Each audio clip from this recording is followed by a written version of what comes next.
Number 1 సుడిగాడు. Are you serious? మీరు నాతో జోక్ చేయడం లేదు కదా?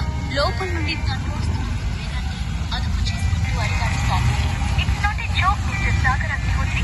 ఈ రోజు నుండి మీరు king of Agnihotri family. Oh sorry, actually king of Hyderabad. Now you are the richest person. Confirm చేస్తూ చెప్పాడు ఫోన్ లో అవతల వైపు మాట్లాడుతున్న banker Dinesh. But how is it possible? నమ్మలేనట్లుగా అడిగాడు Sagar. Nothing is impossible mister Sagar. ఒకప్పుడు మీరు మొత్తం గ్రూప్ ఆఫ్ ఇండస్ట్రీస్ లో కొత్త షేర్ ఇప్పుడు సడన్ గా పెరిగి మీకు అదృష్టాన్ని తెచ్చిపెట్టాయి. ఈ విషయం తెలిస్తే మీ తాతగారు మిమ్మల్ని చూసి ప్రౌడ్ గా ఫీల్ అవుతారు. ఉత్సాహంగా చెప్పాడు దినేష్. తన తాతగారి పేరు వినగానే అప్పటిదాకా సాగర్ ముఖంపై ఉన్న నవ్వు ఒక్కసారిగా మాయమైంది.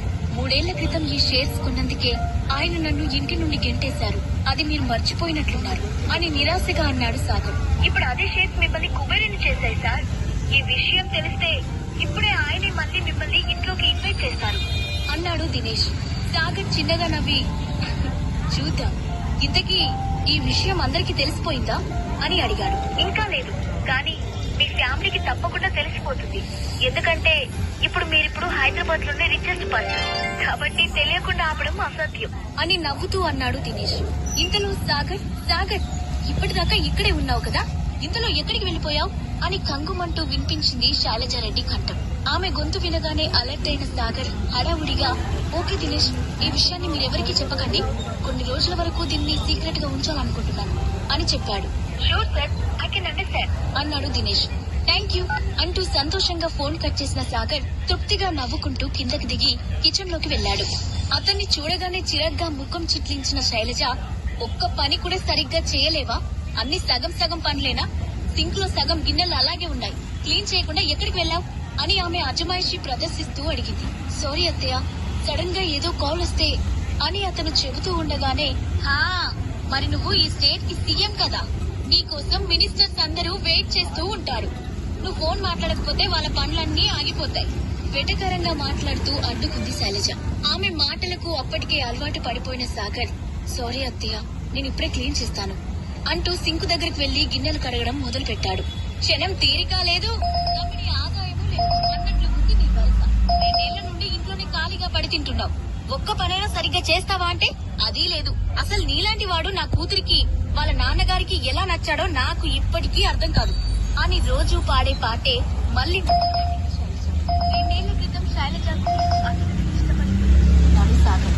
అఖిల తెలివైన అందమైన అమ్మాయి. తమ ఫ్యామిలీకి చెందిన కంపెనీలోనే మామూలు అసిస్టెంట్ పోస్ట్ లో జాయిన్ అయి ప్రస్తుతం అదే కంపెనీలో ఎండీ స్థాయికి చేరుకుంది. కొంచెం కోపం ఎక్కువే అయినా మనసు చాలా మంచిది. ఆమె కోసమే ఆ ఇంట్లో ఇల్లరికపు అల్లుడిగా ఉండిపోయాడు సాగర్. కానీ ఇప్పుడు ఆ బంధం కూడా తెగిపోవడానికి సిద్ధంగా ఉన్న గాలిపటంలా అటు ఇటు ఉంటుంది. నేను చెప్పేదేమైనా వింటున్నావా లేదా అని శైలజ అరుపులతో ఈ లోకంలోకి వచ్చాడు సాగర్. హా వింటున్నా అత్తయ్య, చెప్పండి. గిన్నెల క్లీనింగ్ పూర్తవడంతో నాప్కిన్ తో చేతులు తుడుచుకుంటూ అన్నాడు సాగర్. పాడిందే పాటరా పాచిపల్ల దసరా అని రోజు ఎన్నిసార్లు చెప్పమంటావు? పెళ్ళై 2 ఏళ్లవుతుంది. కనీసం ఇప్పటికైనా ఒక మొగాడిలా 4 డబ్బులు సంపాదించే మార్గం చూడు. నీ వల్ల నేను నా కూతురు తలెత్తుకోలేకపోతున్నాం. ఎక్కడికి వెళ్లినా శైలజారెడ్డి అల్లుడు పనికిరాని వాడంట అని ముఖాన్నే అంటున్నారు అంది శైలజ. ట్రై చేస్తున్నా అత్తయ్య, తప్పకుండా ఒక మంచి జాబ్ తెచ్చుకుంటాను అని అన్నాడు సాగర్. అదేదో త్వరగా తెచ్చుకో, లేదంటే నీ జాబ్ పోస్టింగ్ కన్నా ముందు నా కూతురి హస్బెండ్ పోస్ట్ నుండి తప్పుకోవాల్సి వస్తుంది అని సీరియస్ గా చెప్పి తన గదిలోకి వెళ్లింది శైలజ. ఆమె వెళ్లగానే తుఫాను వెలిసిపోయిన ఫీలింగ్ రావడంతో సాగర్ ఒక్కసారిగా గట్టిగా ఊపిరి పీల్చుకొని వదిలాడు. పనులన్నీ పూర్తి చేసుకుని గదిలోకి వచ్చేసరికి సాగర్ మొబైల్ రింగ్ అవుతుంది. స్క్రీన్ వైపు చూసిన అతను అది తన తాతయ్య శరత్ చంద్ర దగ్గర నుండి వస్తున్న కాల్ అని చూసి ఆశ్చర్యపోయాడు. 3 ఏళ్ల నుండి ఎలా ఉన్నావు, ఏమైపోయావని కనీసం ఒక కాల్ కూడా చేయలేదు. కానీ ఈ రోజు కాల్ చేస్తున్నాడంటే షేర్స్ వాల్యూ పెరిగిన విషయం తెలిసిపోయి ఉంటుందా అని అనుకున్నాడు. ఆ విషయం తలుచుకోగానే అతనికి నవ్వొచ్చింది. కాల్ లిఫ్ట్ చేయకుండా ఫోన్ పక్కన పడేశాడు. 2 నిమిషాల్లోనే మళ్లీ మొబైల్ రింగ్ అవ్వడం మొదలు పెట్టింది. ఈసారి అతని బాబాయ్ వైభవ్ కాల్ చేస్తున్నాడు. అది చూసిన సాగర్ డబ్బొచ్చిందని తెలియగానే వీళ్ళందరూ నన్ను బాగా మిస్ అవుతున్నట్లున్నారు అని అనుకుని అసలు ఇంతకీ నాకెంత డబ్బు వచ్చిందో నేను అడగడం మర్చిపోయాను. ఒకసారి అకౌంట్ లో బ్యాలెన్స్ చెక్ చేద్దాం అనుకుంటూ లేచి వెళ్లి తన కబోర్డ్ లో ఉన్న పాత వ్యాలెట్ ను వెతికి అందులో నుండి కొన్నేళ్లుగా ముట్టుకోవడానికి కూడా పనికిరాని ఈ కార్డ్ ఇప్పుడు నా తలరాతం చెప్పబోతుంది అనుకుంటూ దానిపై ఉన్న కస్టమర్ సర్వీస్ నంబర్ కు కాల్ చేశాడు. Black card VIP customer care కి కాల్ చేసినందుకు ధన్యవాదములు. నేను మీకు ఏ విధంగా సహాయపడగలను అంటూ అందమైన వాయిస్ వినిపించింది. హాయ్, నా పేరు సాగర్ అగ్నిహోత్రి. నా అకౌంట్ లో బ్యాలెన్స్ ఎంతుందో తెలుసుకోవాలనుకుంటున్నాను. డైరెక్ట్ గా పాయింట్ వస్తూ అడిగాడు సాగర్. షూర్ సార్, మీ అకౌంట్ డీటెయిల్స్ చెప్తారా అని రిక్వెస్టింగ్ గా అడిగింది ఆ అమ్మాయి. ఒక్క నిమిషంలోనే డీటెయిల్స్ ఇచ్చిన సాగర్ ఆమె చెప్పే సమాధానం కోసం చెవులు రిక్కించి ఎదురు చూస్తూ ఉన్నాడు. 2 నిమిషాల తర్వాత, hello mister Sagar Agnihotri, sorry for delay. If you don't mind, మీరు డైరెక్ట్ గా బ్యాంక్ కు వచ్చి మీ డీటెయిల్స్ తెలుసుకుంటారా?